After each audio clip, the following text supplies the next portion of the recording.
Good evening. My name is George Burke. Welcome to Inside Scoop, Virginia. Special treat tonight. My guest is former Congresswoman Leslie Byrne. Leslie is seeking the Democratic nomination for the 1st District. I'm sorry, for the 11th District. I got 1st District on my mind. Leslie has a long political career. In the early days, League of Women Voters, PTA, Citizens Association work, but she has served as a Virginia delegate. She served as a state senator, my state senator, in fact, and my delegate. She served as a member of Congress in the early 90s, and during the Clinton administration, she was the nation's consumer advocate. So there's a lot of history there, and I know you're particularly proud of your 2 grandchildren, so welcome Absolutely. to Inside Scoop. Thank you. It's great to be here with you. I guess the first question that needs to be asked, I mean, right now everything is in a state of flux. We don't know whether Tom Davis is going to seek another term, and some people think he is, some people think he isn't. I'm not sure he's even made up his own mind yet. We'll find out hopefully after the first of the year. We've got one other Democrat in the race now. He's a new face. He hasn't been around politics. There's talk that there may be others, but I don't think that really makes any difference in terms of your decision. Well, when I started thinking about doing this, I looked at what Congress was doing. I thought that we could do a better job in a number of areas. And I really wrestled with that decision. And you had mentioned my grandchildren. And one of the things that kind of pushed me towards running, regardless of who's in a primary or who's in a general, is that a good friend of mine who's been in politics with me for 20 years said, I understand you're thinking about running. And I said, I don't know what I'm going to do. She said, well, you got into this because you want to make a better community for your children. I said, yeah, that's right. And she looked me right in the eye and she said, can you do anything less for your own grandchildren?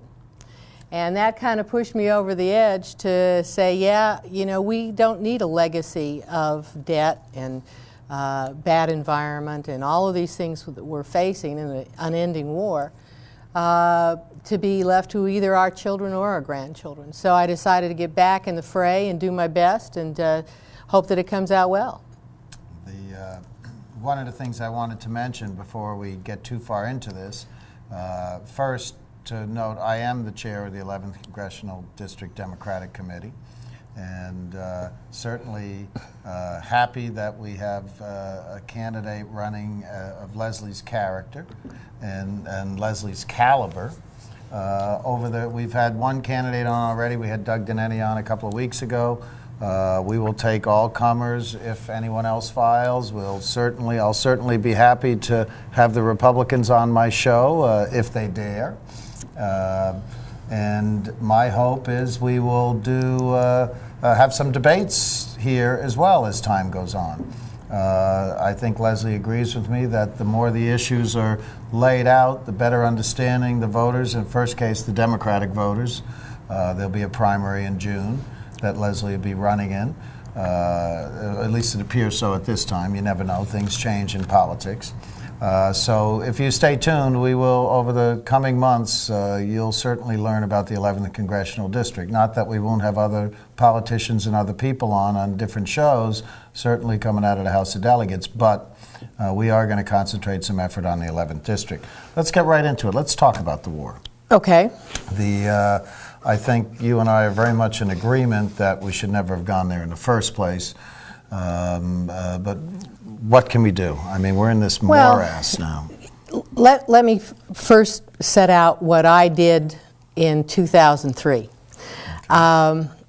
The issues were so pressing at that time that a number of former Congress people and myself wrote a letter to the president and said, please don't do this. You're going to get bogged down in a sectarian war without end. And no matter what you think the Iraqis are going to do when we get there, it's not going to happen. And I bring that up because it speaks to judgment. At that time, if you remember, George, it wasn't a very popular thing to speak out against the war. Correct. We had the New York Times, we had the Washington Post, we had all of the media, Fox, NBC, all of them were beating the drums of war. And it took not only some courage to give a fair warning to the president about what you thought, it also took a fair amount of judgment. These are some of the things that I think I bring to the job. Other people can talk about we ought to get out of the war and we ought to withdraw our troops, and all of those are true. But things come up in Congress that you need solid judgment. You don't want somebody following the pack all the time, whatever the groupthink is at the moment. Mm-hmm. You want people to take a look at the situation and give them their best judgment about what needs to be done. My best judgment right now is that we need to start withdrawing troops. I think the plans that have been set out of withdrawing troops to perimeter areas, drawing down our troops, has to be done, and I think it has to be done quickly. Some people have pushed that date further and further back. We engender a lot of violence by being there, and there's no question about it. As long as we're there, the Iraqis aren't taking responsibility for their own country. Somebody asked me in a meeting the other day, if I could wave a magic wand, what would I want Iraq to look like?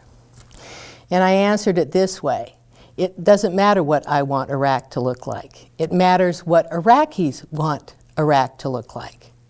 And that's the key issue here. As long as we're interceding on their behalf at every turn, it is disheartening to know that we are building schools in Iraq and yet we can't find the funds to build schools here, that we are building transportation in Iraq and can't build it here. Not only are we building it there, but it gets blown up and we have to build it again. This is a wasteful endeavor on our part until the Iraqis start putting their government together.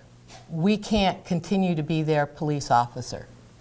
I want to talk more about the war, but we do have a call, and I believe it's Chris from McLean. I guess he's not ready yet, according to what I see on my monitor. But let me know when he is, and we'll put him through. I have some friends here who are of Iraqi descent. Mm-hmm. Their parents came over, or grandparents came over, and they still have relatives who are over there. And many of these relatives didn't have any run-ins with Saddam, and I think everybody agrees that Saddam was a bad guy, there's no doubt. But the fact of the matter is that these people lived a very comfortable middle-class existence. And today, they're one step above refugees. They don't have any electricity, they have to wait online for ice, just basic services that they cannot receive. That's one part of it. The other part of it is what's happening to these young men and women we're sending over there. And I want to even get into the aftermath of them coming back. Right. There's some startling statistics. I understand we now have Chris on the phone.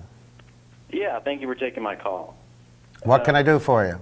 Well, I have a question for Leslie about the way campaigns are being conducted now. Leslie, you've been very active in reaching out to the blogs and the internet with your campaign. I was wondering if you'd be able to comment on someone named Thomas Paine Patriot and his writings on these blogs, particularly regarding Senator Webb's campaign. Well, it brings up an interesting thing, because in these primaries, and I want to speak a little bit to primaries, they don't have to be low down and dirty. In 2005, I ran with 3 other people for lieutenant governor. And we all 4 came out friends. We had the idea that we would run on the issues, not about the things that are personality driven, but the visions that we had, the ideas that we had, and let the voters decide. We came out of it as friends. My concern with some of the language that I see on the blogs, and quite honestly leaked to newspapers and a whole bunch of things, is that within the party, we're diminishing our effect on people when we see these scurrilous kinds of things said about each other. I don't want this primary, if there's going to be a primary, to disintegrate into this kind of name-calling, tit-for-tat kind of campaign. I want people to respect each other. I want them to know that other people are reading what they're saying, and that if they cross the line, there will be some kind of repercussions. I think you're seeing people in Iowa now saying, we don't want Democrats to go after each other. We want to talk about the issues. And so whether it's on the blogs or on television or in print media, I think we need to start looking at the issues and not these small, scurrilous rumors that we see.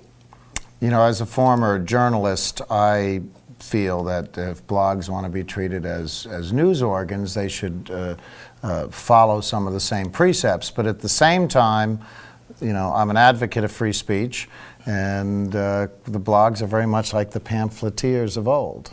And they certainly have a right to exist and a right to their opinions. But again, I think I agree with you wholeheartedly in terms of how primaries should be conducted. I think it's much more, we need to be as civil as possible. And particularly this time, there's a lot at stake, and we want to make sure we win that seat. We have Janet from Falls Church on the phone. Yes, can you hear me? Sure can. All right. Hi, George. Leslie, my question is, I just heard you say we have to bring the troops home. When are we going to stop sending the troops over? My son is going to be going back. He was out of the service. He was called back to active duty. He was an infantry platoon leader, and now he's going to go work in civil affairs. They've just spent the last 6 months training him. I'm not particularly thrilled with that. So when I keep hearing, let's bring the troops home, why don't we just stop sending troops and stop reinforcing them? I think there's this artificial idea, oh, look, these troops are come home, but we're sending more over. That's right. We're not only sending more over, Janet, we're also extending the terms of service. You know, Senator Webb has introduced a bill addressing dwell time, because people are contracted to go overseas for a certain number of months or even a year or more, and then find that the officers in charge won't let them out of that contract, that they're saying that you were supposed to serve a year in Iraq, but we're going to keep you here 18 months. Or that you were in the National Guard and you were going to do a year, but now we've extended that to 3 years. This idea of dwell time is an extraordinarily important one for one very specific reason that I'll mention here. And that is, we have seen a higher incidence of mental health problems from these Iraqi vets because of the stress and strain that it's put on them and their families. And quit sending those that have already served, and to also make sure that those who are contracted through the military to serve X amount of months or X amount of years get sent home, get the time off to be with their family and friends. This is something that I think is very important, and I really respect Senator Webb for addressing it. Thank you, Leslie. We have to sign off for a break here. We'll be back in 2 minutes. I thank you for watching Inside Scoop Virginia. My guest today is Leslie Byrne. Feel free to call us, and we shall see you in 2 minutes. Thanks.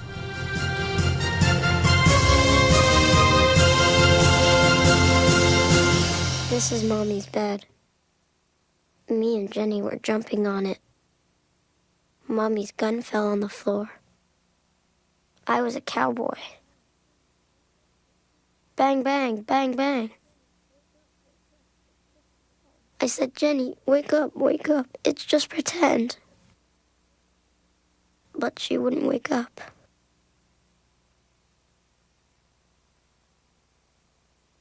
If you give me a fish. If you give someone a fish, you feed them for a day. Teach someone to fish. You feed them for a lifetime. Give me a fish, and you'll feed me for a day. Teach me to fish, and you'll feed me for a lifetime. Through Volunteers of America, you can help change lives in your community.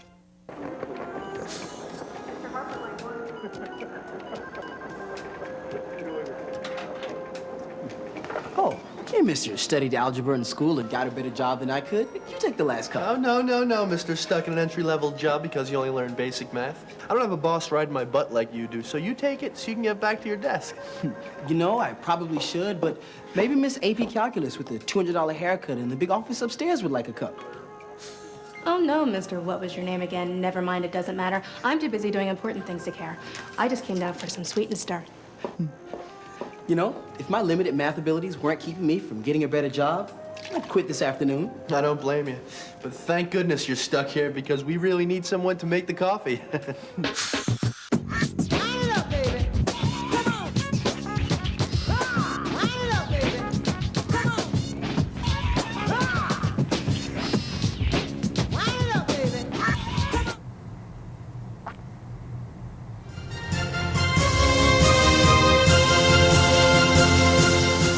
Welcome back to Inside Scoop, Virginia. My guest today is former Congresswoman Leslie Byrne. We're talking about the war. We could probably talk the whole hour on the war. That's right. Certainly, it's an intricate issue. Everybody can't just leave it once, etc. We created the mess over there, and somehow we have to resolve it. And a lot of people are fearful. Even when war stops, that we may have troops over there we may end up having another Korea on our hands with people who are always there. One of the things that I think about is Bush kept maintaining that we have to we got to get rid of Saddam and build a democracy there. Well, there haven't been many democracies in the Middle East. Iraq is a tribal culture. And we went in there without having, I'm not sure we went in there with full knowledge of what we were dealing with, and we've almost created a new generation of terrorists with our activities. You know, we're going into our 5th year on the ground in Iraq. And it may, in my opinion, have been wrong to invade the country. We have given the Iraqi government every single tool that it has asked for. The United States has gone above and beyond in terms of the deaths that we have suffered in this country. There are 109 families in Virginia right now who are going to celebrate Christmas and the holidays without their family members who died in Iraq. This has been a burden for them specifically, but it's been a burden for all of us. When you look at the amount of money that's been wasted, we've had billions of dollars in cash, absolutely disappear in that country. We have had money taken by war profiteers and wasted 10 cents on the dollar is left for actual rebuilding. These are serious issues. I think we have given a good shot to the Iraqi people, but unfortunately, because of culture, as you mentioned, because of all kinds of things, they haven't responded. I don't know how long we should wait after 5 years for them to respond and take responsibility for their own country. But I think the day is coming very close where we are going to have to demand it. We've lost well over 3,000, 3,500, I'm not sure what the exact number is, of American men and women over there. And what you don't hear about as much is the thousands upon thousands who are coming back with debilitating injuries, not only lost limbs and the like. Many of these men and women would have been dead coming back from Vietnam. Right. And certainly we need to make sure that our VA facilities are capable of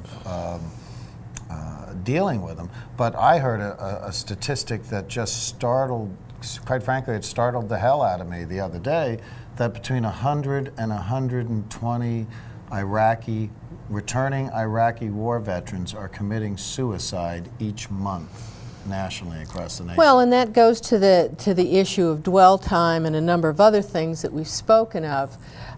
When we look at the lack of preparedness by the Army at Walter Reed, these were situations that have been known since 2004. This isn't anything new on Capitol Hill, but it took a newspaper expose for people to pay attention to it. There were people in the oversight committees in Congress who knew very well what was going on, and they turned a blind eye to it. Those are the kinds of stories that I think make people wonder, what are we doing? What are we doing? If we can't take care of our own people while they're there, if we turn a blind eye to the mental health problems that they're having, and we can't take care of them when they're injured at Walter Reed, and we've given the Iraqis every opportunity to take responsibility for their own country, then why are we still there? And that's my point of view, is that our problem right now, I think politically, and you may agree or disagree, is that we have in the United States Congress the House of Representatives who'd be quite willing to start cutting funding and pulling us out of Iraq right today. Our problem is in the U.S. Senate, where we have to have 60 votes to cut off a filibuster to get anything done. We don't have 60 votes to do that. So hopefully the next election we'll start adding to those numbers, because I think the people understand what's at stake. Well, we can certainly hope so. The people coming back, many of these folks are true citizen soldiers. Absolutely. They were National Guard or the Reserve, and certainly they always knew the potential that they would see some action, but they didn't think they'd become full-time soldiers for year after year after year, what this does to their families and to their income and everything else. Now, they signed up for it, certainly, and the government can certainly make them do what needs to be done, but I think we're relying on them far too much. And the Army and the military in general are having a hard time meeting their recruitment goals these days. We're looking at a situation that is absolutely, in military terms, broken. If you look at the inability of the National Guard to respond to Katrina, if you look at the inability of the National Guard to respond to the recent spate of wildfires in California, these are all things that happen because we are stretching our military way, way too thin. And we've got to take recognition of that and say, okay, we've got to cut our numbers of overseas deployments, and we've got to strengthen the military back to some real numbers that we can handle some of these emergencies. The other piece of it is our National Guard brings all their equipment over there with them, and when they come back, they leave it there. They leave it. We saw that in that hurricane that hit Kansas, where the Governor Kathleen Sebelius, I believe her name is, basically said, I don't have the tools to fix this because they're all over in Iraq. Right. We could talk about the war the whole time, but let's move on to some other things. We talked about Congress a little bit. And I find it still a bit frustrating under the Democratic control of both houses that they're not able to get more done. But it's fiercely partisan, a lot of the goings-on up there, number one. And I don't think we have, as you said, certainly in the Senate, but I think even in the House, we don't have a strong enough majority yet. Well, we'd always like to add to the majority in the Senate and in the House. And I think this next election we're going to do that. But there's something about partisanship, and I find it interesting, is that on these life or death, war, peace issues, that they deserve hard positions. Mm-hmm. Somebody who's wishy-washy about it doesn't need to be there. They need to believe what they're saying and act on what they're saying, and that's why there's a conflict. And maybe that's a good thing, that there is a conflict, that we're having a national discussion about something that is so vital and important to our country. The other thing that I've noticed over the years in my political life is my grandma used to say that a broken clock is right twice a day. And the trick to dealing with Republicans is to find out those 2 times a day that they're right. And so I've made kind of a study of working with Randy Forbes on abandoned babies to give them a safe haven. I worked with Delegate Bob Marshall, on land use issues. I worked with Dick Black on senior citizen tax relief. I worked with Republican congresswomen to help domestic violence cases. These are things that you can find, that you can agree on. This is where I think that we've kind of lost sight of how to be effective without losing your principles. You look for those twice a day right times. That's an interesting concept.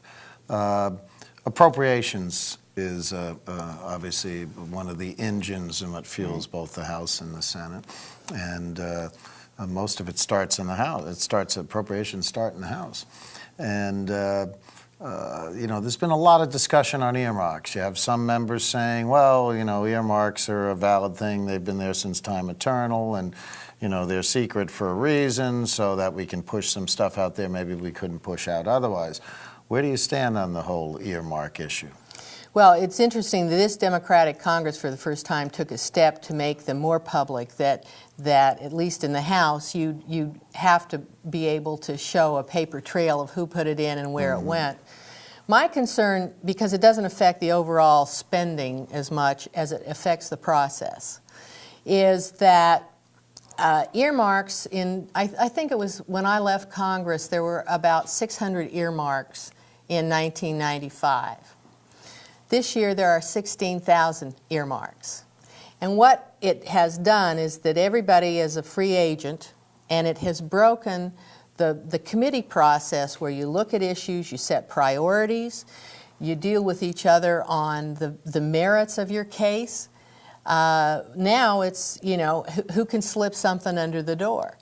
And they take it out of the same pot, so the pot hasn't changed that much. But what it's done is made the process of controlling spending a lot more difficult, because the committees don't have the oversight that they used to have. And so that's my concern, is that when you get to 17,000 earmarks and everybody's having a free-for-all, it breaks the process of how government operates. And it doesn't put these projects under the microscope that everything else goes under. Of course, it does provide members of Congress with some political cover, so they can bring home the bacon, even though nobody knew what was in the package until they unveil it when they get home, or the bill passes and signed into law. You can get things in the appropriations bills. You can get things in the committee. I got money for the first money that went to rail to Dulles when I was in Congress through the Transportation Committee, and conversely into the Appropriations Committee. That's the way it gets done.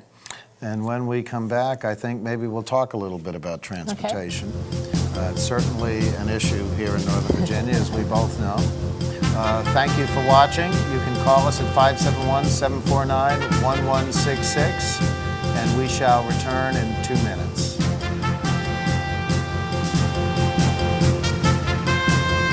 Some people in Fairfax County don't know what public access means. Some think it's just another channel on the dial. But it's much more than that.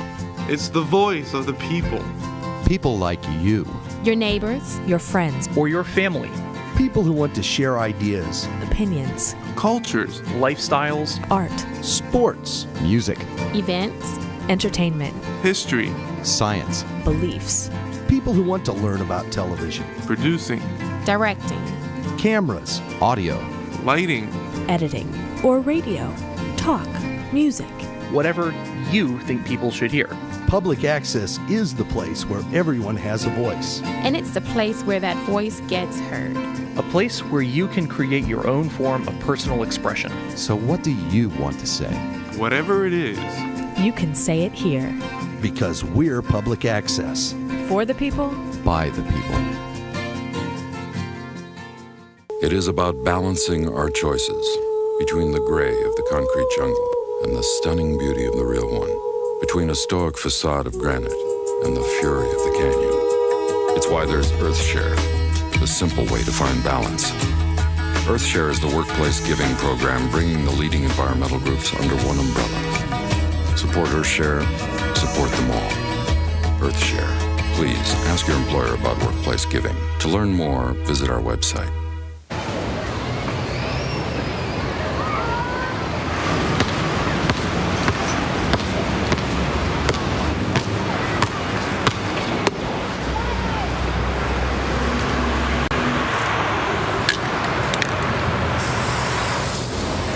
Thousands of kids in this country have everything it takes to go to college, except the money. The United Negro College Fund. A mind is a...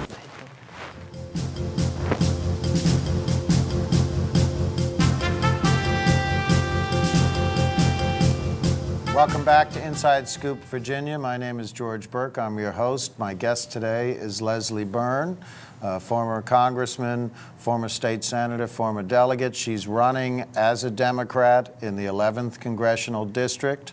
That's the district currently occupied by Tom Davis. At this point, we don't know whether Tom Davis is going to run again or not. That's a personal decision on his part.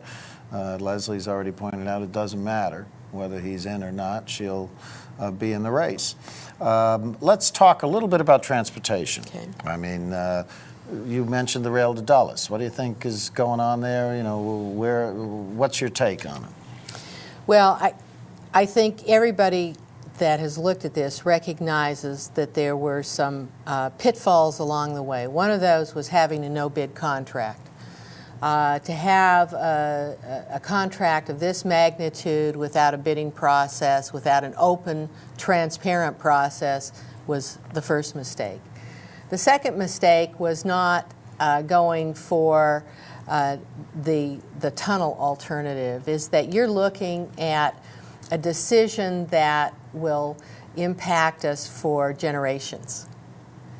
And everyone who's really honest with themselves understands that to have this 35-foot aerial thing in the middle of Tyson's isn't going to work. And the fourth thing is that it's important to hook up Reagan National with Dulles. Absolutely. That's the goal. What's in between is important too, but those two points, so that people have access to both airports through rail, that's the main thing. And we've kind of lost sight of that because of the land development and everything else in the middle. So I think there should be ways to address this. I don't know what the transit agency that's looking at it is going to come up with a solution, or whether they're going to allow the federal government to put its money in. I think there may be some creative ways that a congressperson can look at getting some money for it, either through Homeland Security or some other things, but I'm not going to tip my hand any more than that. But you know, the funny thing about transportation is that we love to see the big picture. We love to say we need the purple rail, and we do, the rail around the Beltway. We need bus to rail so that people aren't trying to get into one little parking lot at each one of these stations, and we do. But you know, there are things we could do right now to improve traffic. And we could lengthen left-hand turn lanes so that we don't have people blocking entire lanes waiting to make a left-hand turn. I did that tonight on the way here. Among other people, we had no choice. We could find federal funds, I think, to do some of those kinds of things. We could do better about the timing of lights. Our lights are so out of time now, it's unbelievable. And I saw that VDOT is doing an experiment in Tyson's with the shopping, going back to Tyson's, that they're trying to get the shoppers in and out by video camera, actually looking at those intersections and throwing the switch on the lights. There's no reason that we can't automate that, like we've automated these cameras in the studio, and have some idea of moving traffic through when necessary. It just takes a little bit of foresight and a little bit of effort to get some small incremental things done, and we could do those quickly. One other point, I want to move on to some other issues, but one other point I want to make is if you go back in history a little bit, this whole project in terms of the no bid, et cetera, started with James Gilmore when he was governor, who's now going to attempt to run against Mark Warner for the Senate. We'll see if he even gets the nomination at this point. And the other thing that needs to be noted is, you know, my understanding was Governor Kane was prepared to move ahead with the tunnel, and he heard from Tom Davis and Frank Wolf, who literally said, you can't do it or the project is dead. Yet 6 months later, when it was politically expedient, we had Tom Davis acting like he was a tunnel supporter. You just never knew where he was. One of the things I want to talk about, particularly where we're seeing so many Americans facing foreclosures, and we're seeing those types of things, happening, sometimes I think the consumer is being run roughshod over these days. And you were the nation's consumer advocate. How do we create a more consumer-friendly society? Because after all, we're all consumers. Well, in my lifetime, I don't think I've seen more lax protection of consumers in the marketplace than I'm seeing right now. And it's been a systematic dismantling of those agencies that we depend upon, whether it's the Food and Drug Administration in the medicines that we take, and Vioxx and some of these others are good examples, whether it's food through the Agriculture Department, USDA, and the inspections of chickens and all the rest of it, whether it's Consumer Product Safety Commission, and lead-painted toys and toys that are painted with chemicals that turn into date rape drugs. That was shocking. You know, you mentioned that I have 2 grandchildren, and I've been working very hard trying to find good toys. You don't look like you have 2 grandchildren. I've been trying to working very hard this winter, trying to find good toys for the holidays, because parents and grandparents don't know where to go anymore. You know, the Japanese have an interesting approach to this. They send their inspectors over to China, and they inspect the products there. They don't get out of the country unless they meet their inspections. They don't have recalls. Recalls are the most inefficient way to take bad products off the market. Only 10 or 15% of people who own these products listen to a recall. They're still in circulation. So our entire consumer protection process needs to be overhauled. We need more inspectors, we need to be smarter about it, and we need people who are actually going to champion the consumer and not the corporate entities that are putting these toys, food, products on the market. I think it's interesting because the toy manufacturers, the association that represents them, finally stepped forward and said, we'll go over there and inspect it. It's like the fox guarding the chicken coop. Right.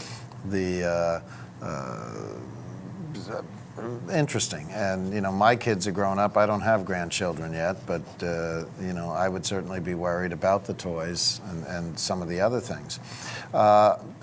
I want to talk about health care. The governor's proposing something, just proposed it in his budget here in Virginia, but ultimately we need a national solution.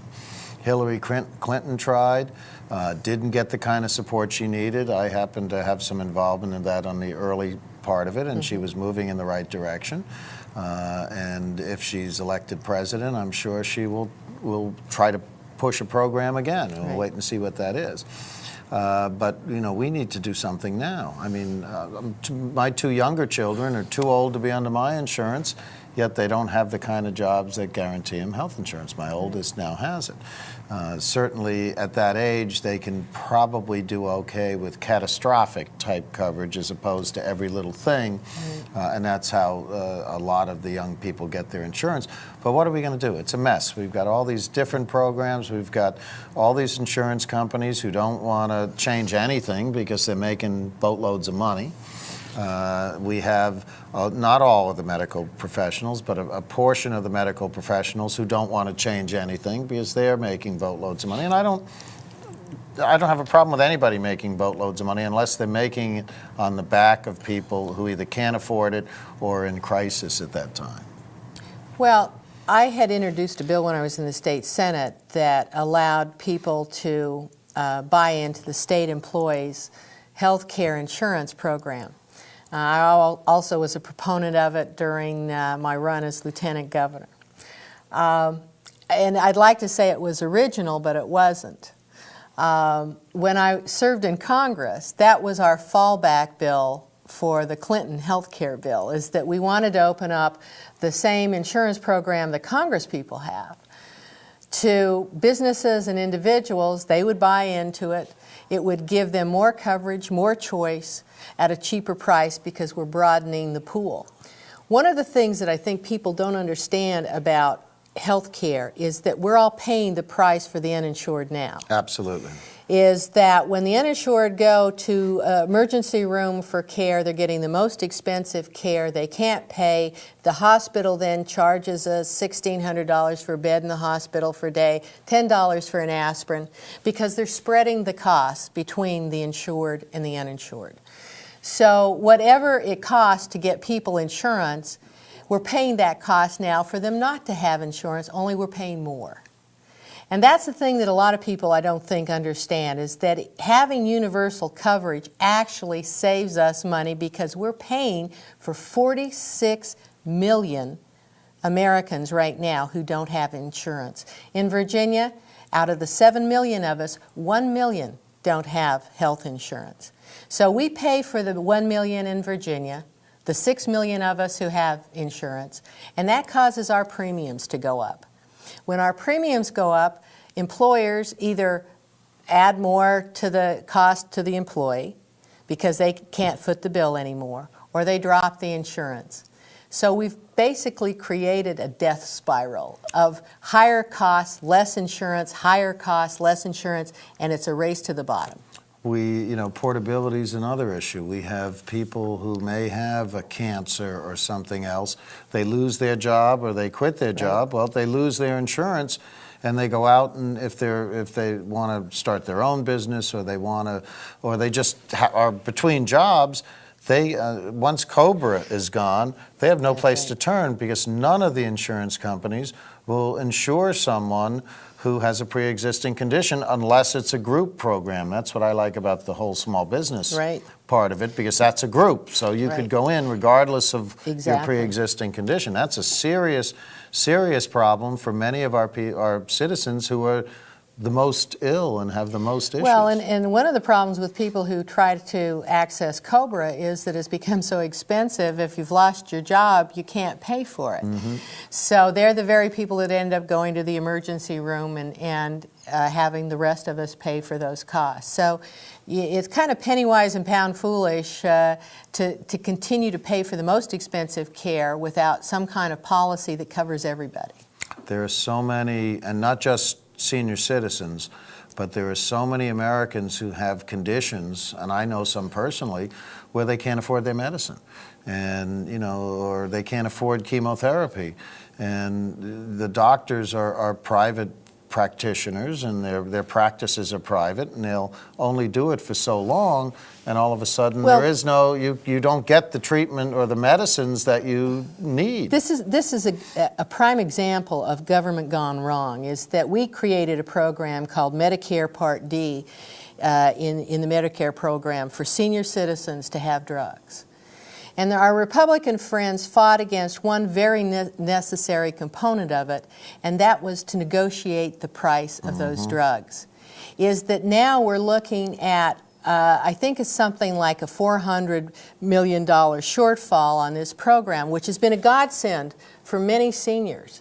But the Veterans Administration can negotiate the price. They save billions of dollars on the price of drugs. There was no reason when we had this wonderful program to pay for seniors and their drug needs that we shouldn't have negotiated those prices. And that's one of the things where I think strong voices that understand the system, that know what can be done, need to be in Congress. I also think it was partially due to the power of pharma, the drug lobby, obviously. We are at another break time. Time flies when you're having fun. My guest is Leslie Byrne, and we will be back in 2 minutes, so I hope you will hang on with us, and we'll see you then.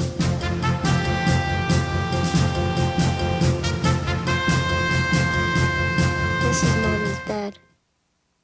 Me and Jenny were jumping on it. Mommy's gun fell on the floor. I was a cowboy. Bang, bang, bang, bang. I said, Jenny, wake up, wake up. It's just pretend. But she wouldn't wake up.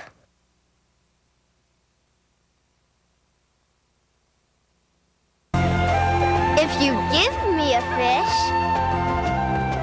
If you give someone a fish, you feed them for a day. Teach someone to fish,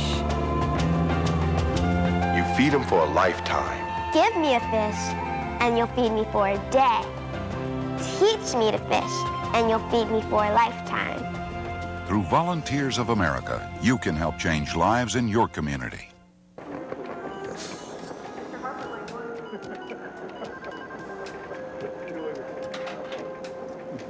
Oh, hey, mister, studied algebra in school and got a better job than I could. You take the last cup. Oh, no, mister. Stuck in an entry-level job because you only learn basic math. I don't have a boss riding my butt like you do, so you take it so you can get back to your desk. You know, I probably should, but maybe Miss AP Calculus with the $200 haircut in the big office upstairs would like a cup. Oh, no, Mr. What was your name again? Never mind, it doesn't matter. I'm too busy doing important things to care. I just came down for some sweet and start. You know, if my limited math abilities weren't keeping me from getting a better job, I'd quit this afternoon. I don't blame you. But thank goodness you're stuck here because we really need someone to make the coffee.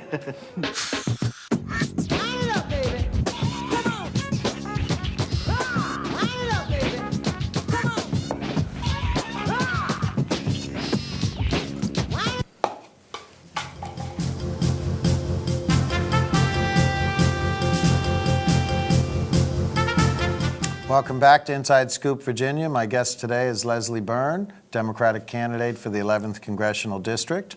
Your calls are welcome at 571-749-1166.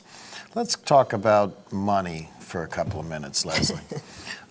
Specifically, the national debt. And you know, the fact of the matter is that we had eliminated at the end of the Clinton administration, we had eliminated the deficit that Ronald Reagan, quite frankly, created for us and was perpetuated from then on.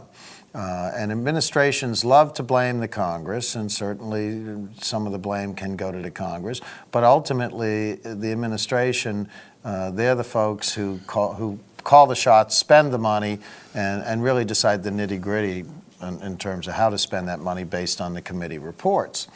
How do we solve it? I mean, we're back up there again. The deficit keeps getting larger and larger, and we're mortgaging our kids' futures. Well, right now, for every man, woman, and child in the United States, they owe a debt of $30,000. That's where we are back up to debt-wise. And I don't need any more debt myself. None of us do. None of us do. One of the problems with the debt is that we are selling bonds to countries like China and others who are buying our debt, and it's putting us in an international situation where we're not controlling our own destiny because other people hold the paper on us. You know, that's one of the problems. We've got a weak dollar. We're selling our debt off to the Saudi Arabians. We're selling our debt off to the Chinese and whoever else who pick up the price tag. And it's weakened us as a nation. So it's not only a money issue, it's an international and global issue about how we deal with other countries. And it's interesting you should mention the Clinton surplus. Is that one of the things that Mr. Davis used against me when I was in Congress was a 1994 vote on passing a budget that started us on this path to a surplus. And that budget passed by one single vote. And I was proud to cast a single vote for that. Even the likes of Alan Greenspan now acknowledge that that vote sent a signal that they were going to get serious about the deficit in the debt. And quite honestly, even if I had lost over that vote alone, I would have been proud to cast that vote. It was important to get our fiscal house in order. It's important now to get our fiscal house in order. We can't continue to have this burden of debt as our legacy for generations to come. We've got to start looking at income and outgo and start making some tough decisions. That's why I'm so focused on some of these things like the contracting process. We have a lot of contractors in Northern Virginia who've done very well. But they should do well on equal footing with other contractors. There shouldn't be no-bid contracts. We should have an open bidding process. We should have the money spent in a transparent way, and we should make sure that we're getting our money's worth for every single dollar spent. I just think, we've heard the respective Republican administrations said, well, we don't have to worry about the deficit. It'll take care of itself. We need to fund these programs. What has happened over the last 10 to 15 years is maybe not totally in perception, but in reality, it's the Republicans who've become the so-called big spenders, and the Democrats who are the ones who are trying to reduce the deficit and control spending, but do it in a reasonable, functional, and rational, compassionate manner.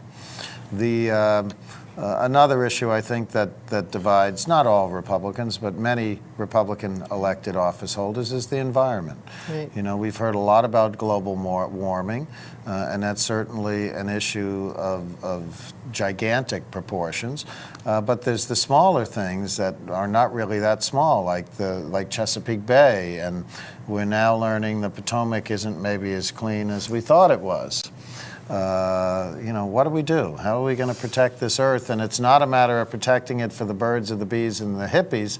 It's a matter of protecting it so it's still functional and exists in several decades. Well, take the Chesapeake Bay, for example. The bay itself is a tremendous resource. It produces over, I think it's $4 billion a year in goods, services, tourism, fish, the whole thing. If you pollute the bay, you've ruined that source of the economy. Since 1996, phosphorus has grown in the Chesapeake Bay by 700%.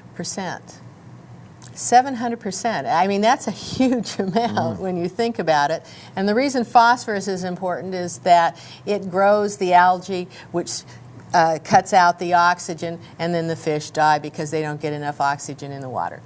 And much of it's in fertilizers that people who live near in the watersheds put on their lawns. Exactly. Is that it used to be thought that it was all agricultural.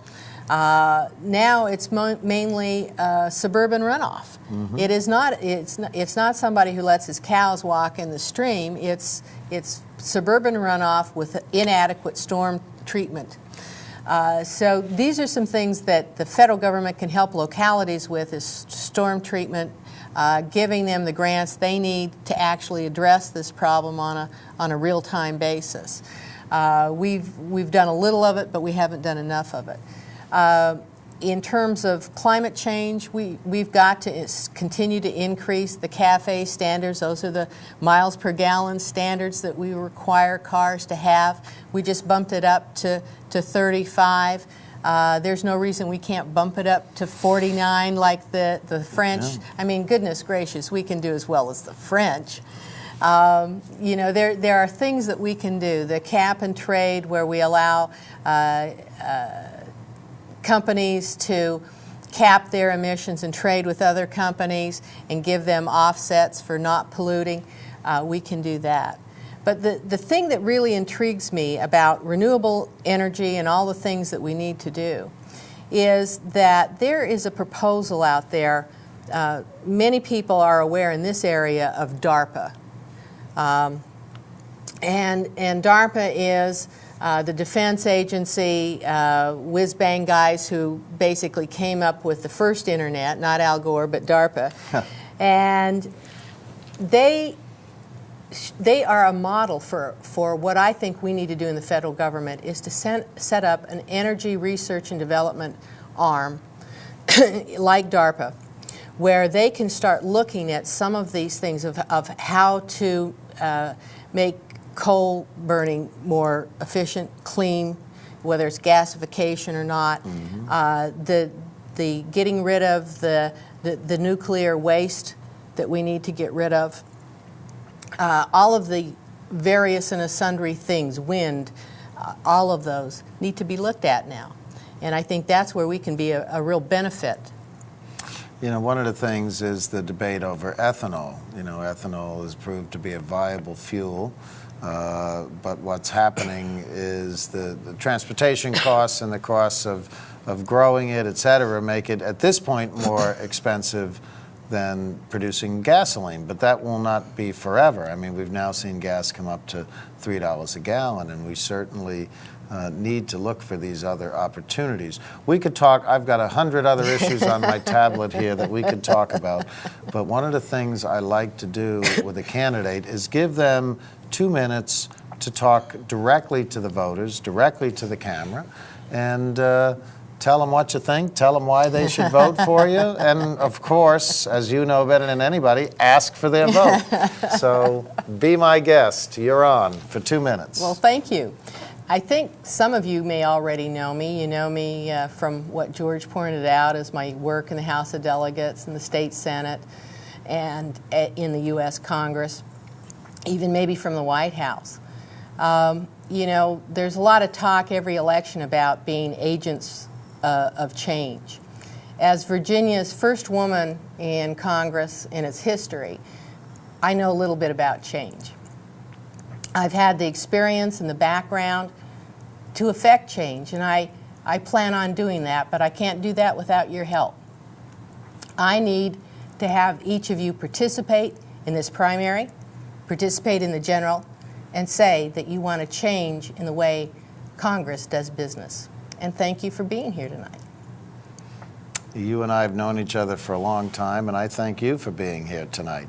One of the things that you raised, and I don't necessarily want to end on it, but I just want to bring it up very quickly, is Virginia is a so-called right-to-work state. Mm-hmm. In Virginia, they argue that it helps economically. But I've lived in an awful lot of other states where they certainly are not right-to-work states, and people still have a choice on how they participate, whether they participate in the union or not. And you made an interesting comment during your last campaign about right-to-work. And we only have about 20 seconds, but I thought it was so true. Well, you know, on a personal basis, I've always thought it was the right to be poor, because it stifles wages, and everybody knows that it stifles wages. And we're stifling the middle class in every turn as it stands now. And the gaps between the middle class and the very rich are getting wider, not smaller. Unfortunately, there is no opportunity to change Virginia's right to work. It is not, this is the part that wasn't talked about too much 2 years ago, is that I recognize that the law is not going to change. It doesn't affect my personal feelings about it, is that I think we need to stand up for social justice and economic fairness, and that's what this campaign is about. I'm glad to hear it. My guest today was Leslie Byrne. Thank you very much for watching, and we'll see you next week.